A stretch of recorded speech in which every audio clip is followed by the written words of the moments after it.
আমাদের আজকের recipe 1 cup ময়দা দিয়ে ডাল আর আলু পুরি একসাথে। আর পুরিগুলো অনেক বেশি ফুলকো হয়েছে। একটুখানি তেঁতুলের সসের সাথে এই পুরি পরিবেশন করলে খেতে দারুণ মজার হয়। বিকেলের নাস্তার জন্য এরকম পুরি ঝটপট রেডি করা যেতেই পারে। প্রথমে আজকে আমরা পুরির ডোটাগুলো দেখে নিই। একটা বড় সাইজের বাটিতে নিয়ে নিচ্ছি 1 কাপ ময়দা আর স্বাদ মতো লবণ, আর আমি এখানে 1 টেবিল চামচের মতো তেল দিয়ে দিচ্ছি। তেলটা ভালো করে মিশিয়ে নেওয়ার পর অল্প অল্প করে নর্মাল তাপমাত্রার পানি দিয়ে ময়দার এই ডোটাকে ভালো করে মাখিয়ে নিচ্ছি। ডোটা অনেক বেশি নরমও হবে না, আবার অনেক বেশি শক্তও হবে না। রেস্টে দিয়ে দিচ্ছি 10 থেকে 15 মিনিটের জন্য। এদিকে আমি 1/2 কাপ ডাল আগে থেকে পরিষ্কার করে ধুয়ে নিচ্ছি আর ঢাকনা দিয়ে ঢেকে ডালটা ভালো করে সিদ্ধ করে নিচ্ছি। ডালটা যখন সিদ্ধ করা হয়ে গেছে, আমি আরও একটু চুলাতে বসিয়ে এই ডালটাকে ঝরঝরে করে নিচ্ছি। অল্প আঁচে বসিয়ে রাখছি।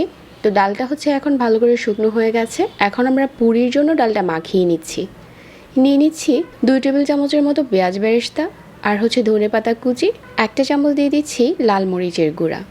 মরিচটাকে ভেজে ভালো করে গুঁড়ো করে নিয়েছি, আর স্বাদ মতো দিয়ে দিচ্ছি লবণ। আর এখানে আমি 1/2 চা চামচ আস্ত জিরা আর ধনিয়া একসাথে একটু গুঁড়ো করে নিয়েছিলাম, ওইটা দিয়ে দিচ্ছি। তাহলে আমাদের ডাল মাখাতে দারুণ একটা স্মেল আসবে। এখন ভালো করে ডালটা মাখিয়ে নিচ্ছি। পুরির জন্য ডালটা মাখানো হয়ে গেছে। যেহেতু আমরা আলু পুরিও বানাবো, এই জন্য আলুও রেডি করে নিচ্ছি। আলু পুরিতে কিন্তু কাঁচা পেঁয়াজটা আলু মাখাতে দেওয়া যায় না, এই জন্য ভাজা পেঁয়াজ নিয়েছি। তারপর ধনেপাতা কুচি আর স্বাদ মতো লবণ দিয়ে দিচ্ছি। লাল মরিচের গুঁড়া দিয়ে দিচ্ছি 1 চা চামচ।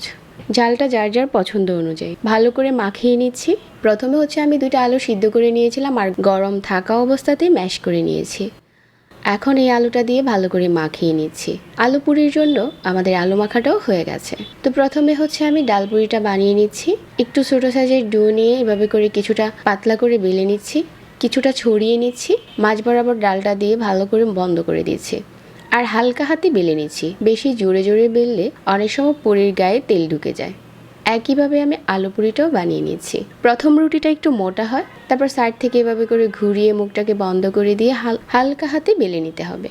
পুরি বেলার সময় যদি ফেটে যায়, তাহলে ওই পুরিতে অনেক বেশি তেল ঢুকে যায়, তখন আর পুরি খেতে ভালো লাগে না। তো আজকে এই ডাল আর আলু পুরি তেলে ভেজে শেয়ার করছি। তেলটা ভালো করে গরম করে পুরিগুলো ছাড়তে হবে, তাহলেই দেখা যাবে যে পুরিগুলো একদম অনেক বেশি ফুলকো হয়েছে। আর এভাবে করে তেলের উপরে ঘুরিয়ে ঘুরিয়ে ফ্রাই করে নিচ্ছি। আপনারা চাইলে এই ফুলকো পুরিগুলো গরম গরম তেঁতুলের সসের সাথে পরিবেশন করতে পারেন। একটুখানি তেঁতুলগুলোর সাথে একটু লাল মরিচের গুঁড়া আর আস্ত ধনিয়া আর জিরার গুঁড়া দিয়ে টক বানিয়ে নিতে পারেন। তেঁতুলের টকের সাথে এই পুরিগুলো খেতে দারুণ মজার হয়। আশা করছি আমাদের আজকের রেসিপি সবার কাছে ভালো লেগেছে। সবাইকে আবারও ধন্যবাদ জানিয়ে আজকে এখানেই বিদায় নিচ্ছি।